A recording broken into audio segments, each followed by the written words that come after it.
비주얼 스튜디오를 이용해서 C 프로그램을 개발하는 방법에 대해서 살펴보도록 해보겠습니다. 먼저 작업을 시작하기 전에 나만의 작업 폴더를 하나 만들어 놓고 시작하도록 합시다. 내가 작성한 프로그램의 소스 코드나 실행 파일의 위치가 어디에 있는지 못 찾는 경우들이 종종 있어요. 반드시 시작할 때 내가 작성할 프로그램의 파일의 위치들을 명료하게 확인해 놓고 시작하도록 하고, 내 컴퓨터가 됐던 학교상의 공용 컴퓨터가 됐던 지저분하게 여기저기 파일들이 산재에 위치하지 않을 수 있도록 관리하는 습관을 가집시다. 자, 먼저 윈도우 탐색기 열어보면 내 PC 밑에 C 드라이브나 D 드라이브 등등의 디스크 드라이브에 대한 드라이브 문자들이 표시가 되어 있을 거예요. 보통 C 드라이브에는 운영체제나 현재 시스템에 설치되어져 있는 각종 프로그램들에 대한 내용들이 담겨져 있으니까 C 드라이브 말고 추가의 드라이브가 있다라고 하면 추가의 디스크 드라이브에다가 작업 폴더를 설정하도록 해봅시다. 그렇다라고 해서 USB 메모리처럼 느린 저장 장치를 이용하지는 않았으면 좋겠어요. 마땅한 드라이브가 없다라고 한다면 C 드라이브에 생성하면 되는 것이고, 추가의 디스크 드라이브가 있다라고 한다면 그곳에다가 나만의 작업 폴더를 하나 만들어 둡시다. 나 같은 경우에는 여기 Z라는 드라이브가 하나 있어서 여기 마우스 오른쪽 버튼 눌러가지고서 새로 만들기 폴더 선택해주게 되어지면 새 폴더를 하나 만들 수 있을 거예요. 어떤 이름이라도 상관없겠지만 Cwork라는 이름으로 빈 폴더를 하나 만들어 둡시다. 이후 우리가 작성하는 모든 프로젝트들은 이 안에 저장될 수 있도록 하고, 이것을 우리는 암묵적으로 작업 폴더라고 부르도록 하겠습니다. 자, 비주얼 스튜디오를 실행을 하기 위해서 시작 메뉴 눌러서 모두 밑에 V 항목 밑에 비주얼 스튜디오 실행해 주면 되겠어요. 자, 다음과 같이 시작되어지는 비주얼 스튜디오를 통해서 나는 새로운 프로젝트를 만들 것인지 혹은 기존에 만들었던 프로젝트를 다시 열어서 사용을 할 것인지 등을 선택해 볼 수 있습니다. 우리는 프로젝트를 만든 것이 없으니까 새 프로젝트 만들기 선택해 주면 되겠죠. 우리 앞서서 소개했듯이 비주얼 스튜디오라는 프로그램은 그저 C 프로그램만 작성해 주는 통합 개발 환경이 아니라 굉장히 많은 다양한 프로그래밍 언어들을 이용해서 각종 프로그램을 개발할 때 사용할 수 있는 통합 개발 환경이에요. 물론 우리는 C, C++ 프로그램을 개발하기 위한 모듈만을 설치를 했었는데 그것만으로도 또 다양한 종류의 프로그램을 만들 수 있어요. 소위 윈도우 응용 프로그램을 만들 수도 있는 것이고 혹은 일반 콘솔 기반의 어플리케이션을 만들 수도 있어요. 다만 우리가 이번 한 학기 동안 다루는 모든 프로젝트는 반드시 여기 빔 프로젝트라고 되어 있는 부분이 있죠. 빔 프로젝트도 여러 종류 있을 수 있는데 이 윈도우용 C++를 사용을 한 빔 프로젝트를 선택하고 프로젝트를 만들어 주어야지만 정상적으로 예제들을 실습을 해볼 수 있을 것입니다. 쉽게 찾아지지 않는다라고 한다면 이 상단에 모든 언어 부분을 C++로 필터링 해놓고 찾으면 좀 더 쉽게 찾아볼 수 있을 것이에요. 자, 어쨌든 선택하고 나서 다음 눌러주게 되어지면 내가 만들 프로젝트를 어디에 어떤 이름으로 만들 것인지를 지정해 줄 수 있는 대화 상자가 나타났어요. 기본적으로 세 가지 항목을 선택할 수 있도록 하는데 그 중에서 제일 먼저 이 위치라는 부분을, 즉 프로젝트가 생성되어질 폴더 위치를 지정해 주는 일을 선택을 해주도록 해봅시다. 지정된 위치를 여기다 직접 입력할 수도 있지만 옆에 점점점이라는 버튼 눌러가지고서 우리 앞서서 작성했던 현재 나만의 작업 폴더 있었죠. 현재 나 같은 경우에는 G 드라이브에 있는 Cwork라는 폴더를 선택을 해주게 되어지면 다음과 같이 위치 항목에 Z 드라이브의 Cwork라는 폴더를 내가 만들 새 프로젝트의 부모 폴더로 지정하겠다라는 선택이 설정이 되어집니다. 자, 그리고 나서 프로젝트 이름을 설정을 해주면 되겠어요. 예를 들어서 첫 번째 만들어지는 프로젝트이니까 first라는 이름을 부여해주게 되어진다면 이 Cwork라는 폴더 밑에 first라는 폴더가 하나 생성되어지고 그 안에 관련되어지는 모든 파일들이 저장이 되어지게 될 것입니다. 자, 그리고 또 하나 살펴볼 것이 솔루션 이름이라는 것이 있는데 이 솔루션이라는 것은 프로젝트들의 묶음의 개념이에요. 따라서 연관된 다수의 프로젝트들을 한 덩어리로 묶어서 관리하고자 한다라고 했을 때 솔루션이라는 것을 따로 두어서 편하게 관리할 수 있어요. 다만 학기 초반에 우리는 그저 하나의 프로그램 위주로만 처리를 할 것이기 때문에 굳이 솔루션을 만들지 않고 여기 앞에 체크 표시를 붙여서 소위 솔루션과 프로젝트를 별도의 폴더 구조로 나누어서 구분하지 않고 사용을 할 수 있도록 좀 더 단순한 폴더 구조를 가질 수 있도록 그렇게 설정을 하도록 해봅시다. 자, 그리고 나서 만들기 눌러주게 되어지면 자, 다음과 같이 기본적인 프로젝트가 생성되어진 것을 볼 수 있어요. 자, 다만 이 상태에서 바로 소스 코드를 추가해서 컴파일 할 수도 있지만 현재 이 비주얼 스튜디오라는 통합 개발 환경을 우리 C 프로그램을 개발하기 더 좋은 형태로 메뉴나 창 구조 같은 것들을 설정해 줄 수 있는 방법이 있어요. 그 부분은 비주얼 스튜디오의 환경 설정에 해당하는 부분이라서 이 도구 메뉴 밑에 가보면 설정 가져오기 및 내보내기라는 메뉴 항목이 있습니다. 이 부분은 매번 선택할 필요 없이 한 번만 설정해주면 다음에 그 설정을 바꾸기 전까지는 계속 유지가 되어질 텐데, 여러분들이 개별적으로 사용하고 있는 컴퓨터 환경이 아니라 학교 공용 컴퓨터 환경에서는 부팅 시 이 설정들이 모두 다 초기화되어지도록 설정되어져 있을 수도 있습니다. 따라서 여러분들이 학교의 컴퓨터를 통해서 실습을 진행을 할 때 현재 화면 구성이 이렇게 솔루션 탐색기라는 것이 오른쪽에 위치하고 있다라고 한다면 한 번쯤은 이 설정을 다시 한번 확인해 보기 바랍니다. 자, 도구 메뉴 밑에 설정 가져오기 및 내보내기 선택해 주고 나서 모든 설정을 다시 설정하도록 하기를, 현재 설정은 굳이 저장할 필요 없어서 아니요 눌러주고 다음, 그리고 나서 기본 설정 모음 중에서 우리는 비주얼 C++라는 설정을 선택하도록 할 것이에요.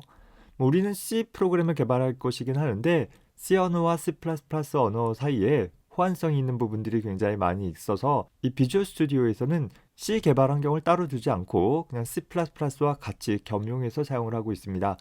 따라서 비주얼 C++ 선택해주고 나서 마침 눌러주게 되어지면 다음과 같이 설정이 모두 마무리되어지는 것을 볼 수 있어요.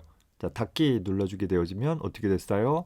솔루션 탐색기의 위치가 왼쪽으로 이동되어진 것을 볼 수 있어요.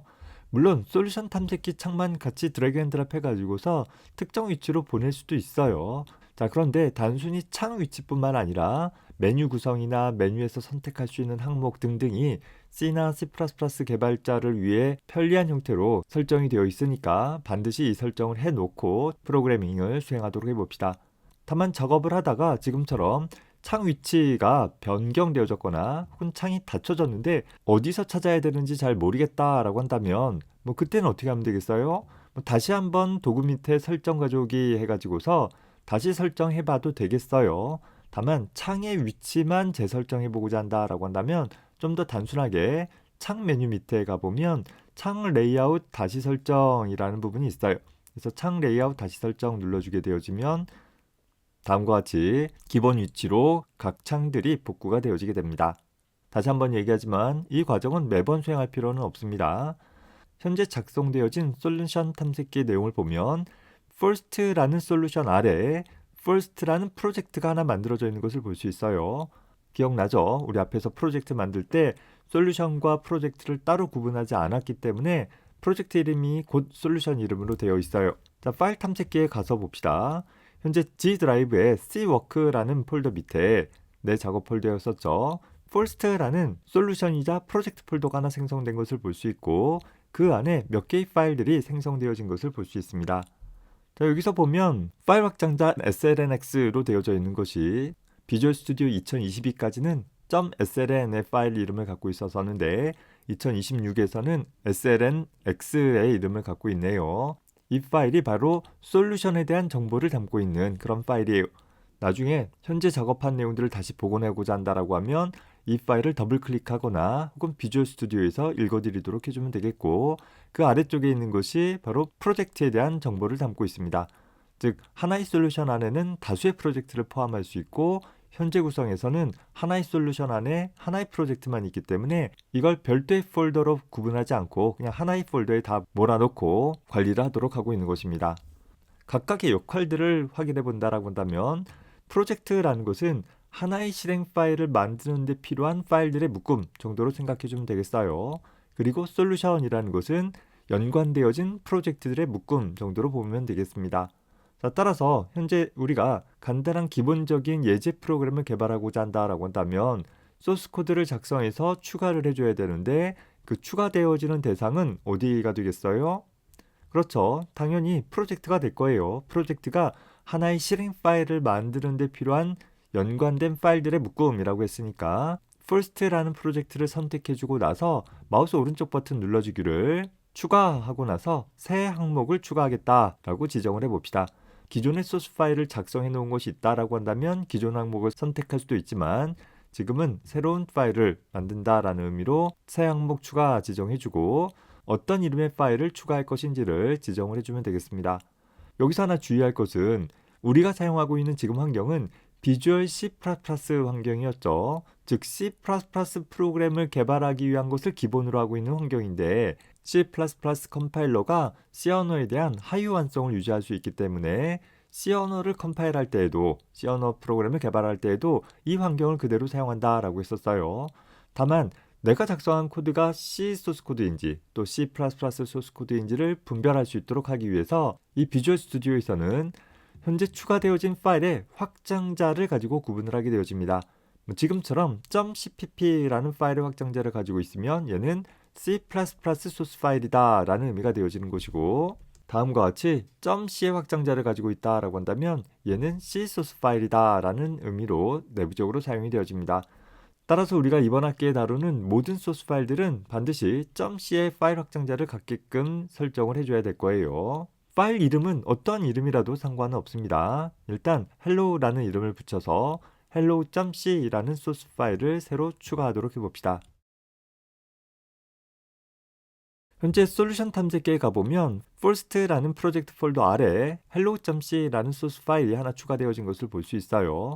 논리적으로 소스인지 헤더인지 그 밖의 리소스인지 등을 구분하고 있는데 실제 파일 구조에 가보면 현재 솔루션이자 프로젝트 폴더 아래 hello.c라는 파일이 단순하게 하나 추가되어져 있는 것을 볼 수 있습니다. 자, 그 파일은 자동으로 열려서 이 오른쪽 부분에 소스 코드를 입력할 수 있는 창이 나타나고 있어요. 이 부분이 메모장처럼 소스 코드의 내용을 직접 입력할 수 있는 그런 창이 되고 있어요. 글씨가 좀 작게 나와 있으니까 이 아래쪽에서 2배 정도 확대해서 봅시다. 이 앞에 나와 있는 1이라는 것은 각 행의 번호를 나타낼 수 있는 부분으로 현재는 그냥 빈 파일에 불과하고 있어요. 따라서 이 부분에다가 우리가 소스 코드를 직접 작성을 해봅시다. 여러분들도 다음과 같이 한번 작성해 보세요. 자, 나는 미리 작성한 내용을 붙여놨습니다. 자, 이렇게 작성되어진 코드를 보면 상단에 hello.c라는 파일명 옆에 별 표시가 붙은 것을 볼 수 있죠. 이 탭상에 나타나는 파일명 뒤에 별 표시는 이 파일이 마지막으로 저장된 이후에 수정된 내용이 있다라는 것을 명시적으로 나타내주고 있습니다. 그리고 그 부분이 어디인지를 여기 bar을 통해서 나타내주고 있어요. 즉 여기서부터 여기까지가 새로 추가되어지는 또 혹은 수정되어지는 부분이다 라는 것입니다.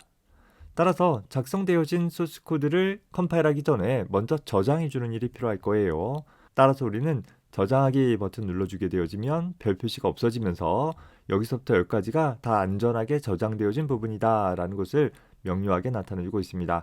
자, 여러분들이 이 예제를 작성할 때 주의할 것은 이 두 부분이 슬래시, 즉 나누기 표시다 라는 것이고 대소문자 엄격하게 구분해서 작성을 해줘야 될 거예요. 그리고 이 부분은 집합 표시를 나타내는 중괄호이고 나머지 이 부분들은 모두 다 둥근 가로에 해당하게 될 것입니다. 이 부분은 세미콜론으로 끝내주고 있는 것이고 따옴표는 반드시 이중 따옴표를 사용하고 있다라는 점에 유의해 가지고서 작성을 해주면 되겠습니다. 여기 원자 표시 같은 경우 가끔 이거 어떻게 입력하는지 몰라서 당황하는 경우가 있는데 이 원자 표시는 우리 MS 윈도우 상에서는 키보드 가보면 엔터키 위쪽에 가보면 원자 표시 혹은 역슬래시 표시가 있을 거예요. 그 키를 눌러주면 되는 것이고 우리 macOS를 혹시 사용을 해서 작업을 하고 있다라고 한다면 왼쪽 탭키 상단에 보면 원자 표시 키가 따로 있을 것입니다. 그걸 입력해주면 되겠어요. 사실 이 원화를 나타낼 수 있는 이 원자 표시는 우리나라에서만 관심이 있는 그런 부분이죠. MS 윈도우 상에서 기본적인 키는 역슬래시 키 대신에 우리나라에선 역슬래시를 많이 안 쓰니까 그걸 원자를 표시하는 키로 대체해서 사용하고 있어요. 화면 표시는 조금 다르지만 내부적으로는 똑같은 코드 값이기 때문에 상관없이 사용해주면 되겠습니다. 자, 이렇게 소스 코드를 작성을 했다라고 한다면 작성되어진 소스 코드를 기계어로 번역해서 하나의 실행 파일을 만들어내는 일들을 해나가도록 할 것이에요. 자, 우선 단계적으로 진행을 해봅시다. 현재 빌드 메뉴 밑에 아래쪽에 가보면 컴파일이라는 메뉴가 있죠. 컴파일이라는 것은 소스 코드별로 기계어로 번역해주는 작업들을 가리켜요. 따라서 현재 내가 작성한 hello.c라는 소스 코드를 기계어로 번역해라 라는 처리를 수행을 해준 것이고 그 수행 결과가 아래쪽에 리포팅 되어지게 되어집니다. 그리고 나서 다시 프로젝트 폴더에 가보면 현재 내 작업 폴더 밑에 first라는 솔루션 폴더 밑에 first라는 폴더 이름이 있고 그 아래쪽에 가보면 ARM64라는 내용이 있어요. 현재 나는 애플 실리콘을 사용하고 있는 컴퓨터에서 가상 머신을 통해서 윈도우를 수행을 하고 있어서 여기 ARM64라고 되어 있는데 현재 CPU 종류에 따라 여기가 좀 다르게 표시되어질 수는 있어요. 자, 그 아래쪽에 가보면 디버그 폴더 밑에 가보면 hello.obj라는 파일이 하나 생성된 것을 볼 수 있습니다. 즉 hello.c를 컴파일한 결과로 hello.obj라는 오브젝트 파일이 하나 생성된 것이에요. 자, 다만 이 hello.obj라는 오브젝트 파일 안에는 내가 작성한 소스 코드를 기계어로 번역한 내용이 들어있기는 해요. 자, 그런데 이 코드가 하나의 실행 가능한 프로그램으로서의 모든 정보들을 다 담고 있지는 못하고 있기 때문에 관련되어진 다른 정보들과 같이 연계되어져서 하나의 독립적으로 실행 가능한 파일이 만들어질 수 있도록 해줄 수 있는 링크 과정이 필요하게 되어져요. 그 과정이 바로 빌드 메뉴 밑에 가보면 빌드라는 부분들이 있어요. 지금처럼 하나의 솔루션 안에 하나의 프로젝트밖에 없다라고 하면 솔루션 빌드 선택해주면 되겠어요. 만약에 하나의 솔루션 안에 여러 개의 프로젝트가 있다라고 한다면 여러 개의 프로젝트를 다 한 번에 빌드하게 되어질 수 있기 때문에 그때는 프로젝트별로 따로 처리해주는 일을 해볼 수도 있어요. 어쨌든 빌드 눌러봅시다. first.exe라는 파일이 잘 빌드되어진 것을 볼 수 있습니다. 다시 가보면 비주얼 스튜디오 2026 되어지면서 이 결과 파일들이 생성되어지는 폴더 구조가 조금 바뀌었는데 현재 실행 파일은 아까 프로젝트 폴더 밑에 가 있지 않고 솔루션 폴더 밑에 있는 디버그 폴더 밑에 first.exe라는 파일이 하나 생성되어진 것을 볼 수 있습니다. 실행 파일이 생성된 거예요. 따라서 얘를 실행해 보기 위해서 얘를 더블 클릭해주면 봤어요? 프로그램이 실행되어지고 결과가 출력되어지고 그리고 창이 닫혀져 버리기 때문에 제대로 수행되어졌는지를 확인해 볼 수 없더라라는 거예요.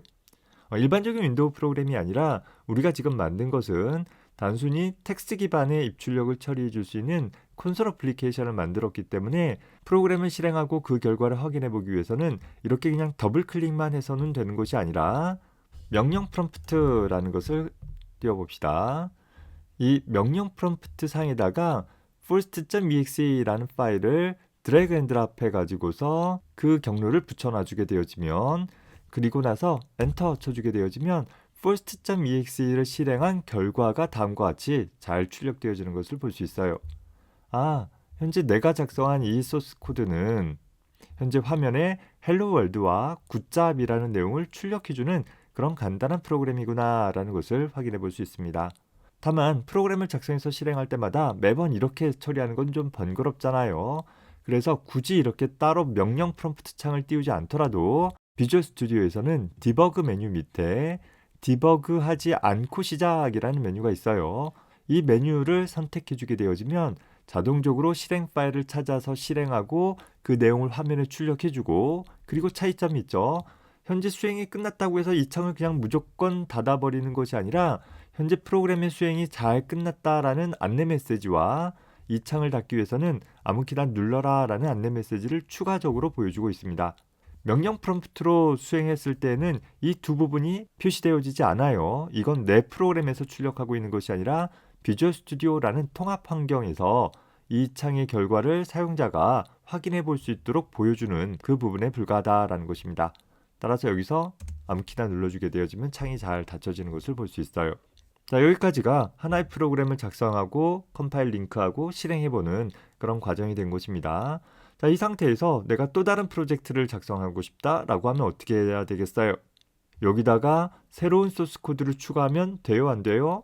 안 돼요. 아까 얘기한 것처럼 프로젝트라는 것은 하나의 실행 파일을 만드는 데 필요한 파일들의 묶음이다 라고 했었고 내가 지금 뭐라고 그랬어요? 새로운 프로그램을 만들고자 한다 라고 했으니까 새로운 프로그램은 뭐예요? 지금 이 작성한 이런 내용을 출력하는 프로그램과는 별개의 프로그램인 거잖아요. 그래서 그 경우에는 반드시 현재 프로젝트를 닫아주고 새로운 프로젝트를 만들어주는 일을 해줘야 한다라는 거예요. 물론 하나의 솔루션 안에 여러 개의 프로젝트를 추가적으로 작성해도 되는데 일단은 하나의 솔루션에 하나의 프로젝트만 유지하는 형태로 유지를 해봅시다. 따라서 파일 메뉴 밑에 솔루션 닫기를 통해서 현재 솔루션 자체를 닫아주고 그리고 나서 새로운 프로젝트 만들기 위해서 새로운 솔루션이자 프로젝트를 생성해 나가는 그 과정들을 다 진행을 해 나가면 되겠습니다. 반면에 기존에 작업했던 프로젝트를 다시 열고 싶다라고 한다면 그때는 어떻게 하면 되겠어요? 여기 히스토리를 통해서 최근에 작성했던 프로젝트를 선택해 주어도 좋겠고, 아니면 비주얼 스튜디오가 다 종료되어진 상태다라고 가정했을 때 우리 아까 작성한 first라는 솔루션 폴더에 가보면 여기 first.slnx라는 파일이 있죠. 이 파일을 더블 클릭해 주게 되어지면 비주얼 스튜디오를 통해서 항상 실행될 수 있도록 선택을 해볼 수 있을 것이에요. 물론 비주얼 스튜디오에서 블로기 해서 열어봐도 되겠어요. 그러면 first라는 솔루션이자 프로젝트 안에 hello.c에 대한 소스코드의 마지막 작업 사항들이 저장되어져 있고 작업을 재개해 나갈 수 있게 되어진다라는 것입니다. 확인해 두세요. 자, 또 하나 살펴봅시다. 만약에 내가 작성하는 과정 중에 잘못해가지고서 이 부분을 누락했다라고 가정을 해봅시다. 자, 그리고 저장해 볼게요. 그러면 현재 내가 명시적으로 컴파일하진 않았지만 이 통합 개발 환경이 이 부분 근처에서 오류가 발생했다라는 것을 선제적으로 확인을 해두어서 세미콜론이 필요하다라는 내용들을 표시해 주기도 해요. 얘가 지정해 주는 것이 다 맞지는 않을 수 있는데 대략적으로 컴파일을 수행하기 전에 먼저 잘못된 부분들을 빠르게 확인해 볼 수 있는 방법이 있고, 만약에 그럼에도 불구하고 내가 그냥 컴파일을 했다라고 한다면 어떻게 되겠어요? 그러면 오류가 쭉 나타나게 되어져요. 자, 오류가 발생했을 때 성공하지 못하고 실패했다라는 상황이죠. 워닝과 에러가 있는데 워닝은 사실 무시되어질 수도 있어요. 사용자에게 이거 문제가 있으니까 조금 확인해봐 라고 경고를 알려주는 거라면, 에러라는 것은 문제가 발생됐기 때문에 내가 컴파일을 실패했어, 즉 오브젝트 파일을 만들지 못했어 라는 것을 명시적으로 나타내주게 되는 것이에요.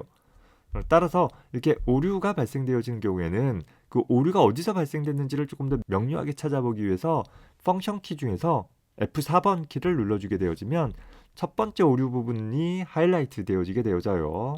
그리고 F4를 누를 때마다 다음 오류들을 순차적으로 찾아 나가 보면서 현재 문제가 발생되어진 부분에서 어떤 문제가 발생됐는지, printf 앞에 세미콜론이라는 것이 없다라는 오류를 나름 찾은 오류를 나타내주게 되어져서 잘못된 부분들을 정정하는 데 도움을 주기도 한다라는 것 확인해 둡시다. 자, 이렇게 소스 코드를 수정했으면 어떻게 되겠어요? 마지막에 저장된 이후에 수정된 사항이 있으니까 저장하고 컴파일하고 링크 해주고 그리고 실행해 봐야 되겠죠. 물론 그 과정을 앞서서 보여준 것처럼 단계적으로 수행해 볼 수도 있지만 한 번에 처리해 볼 수도 있어요. 그저 디버그 메뉴 밑에 디버그하지 않고 시작 눌러주게 되어지면 하나의 실행 파일을 시작하기에 앞서서 현재 소스 코드가 수정되어졌는데 저장이 안 됐다? 그럼 저장을 하는 거예요. 내부적으로. 저장을 하고 보니까 소스 코드의 저장 시각과 오브젝트 파일이 만들어진 시각을 비교해 봤더니 소스 코드가 더 나중에 수정됐다라고 하면 오브젝트 파일이 옛날 결과였다라는 것이겠죠. 그러면 컴파일을 다시 하는 거예요. 자, 컴파일하고 나서 봤더니 역시 오브젝트 파일의 수정 시각과 실행 파일의 수정 시각을 비교해 봤더니 실행 파일이 더 옛날 것이다. 그럼 다시 링크도 진행하게 되어져서 새로운 실행 파일이 만들어지게 되어집니다. 그리고 나서 그것을 실행해 주어서 마지막에 결과가 반영되어진 실행 파일이 단순하게 실행되어지기도 합니다. 물론 프로그램을 작성하고 실행할 때마다 그 과정을 따로따로 수행할 필요는 없지만 때에 따라서 컴파일 과정과 링크 과정을 분별하게 해준다라고 하면 컴파일 타임 때 발생하는 오류와 링크 타임 때 발생하는 오류를 조금 명료하게 나눠주어서 현재 내가 어느 순간에 잘못됐구나라는 것들을 좀 명확하게 찾는 데 도움을 받을 수도 있습니다. 그 과정들이 나뉘어 존재한다라는 것 확인해 둘 수 있었으면 좋겠습니다. 항상 작업이 끝나면 솔루션 닫기 하고 다음 프로젝트를 만들 준비를 해봅시다. 세컨드라는 이름으로 두 번째 프로젝트 하나 만들어서 화면에 헬로 월드라고 출력하는 것 대신에 여러분들의 학번이나 이름 같은 것들을 출력해 볼 수 있는 그런 연습들 한번 해보기 바랍니다.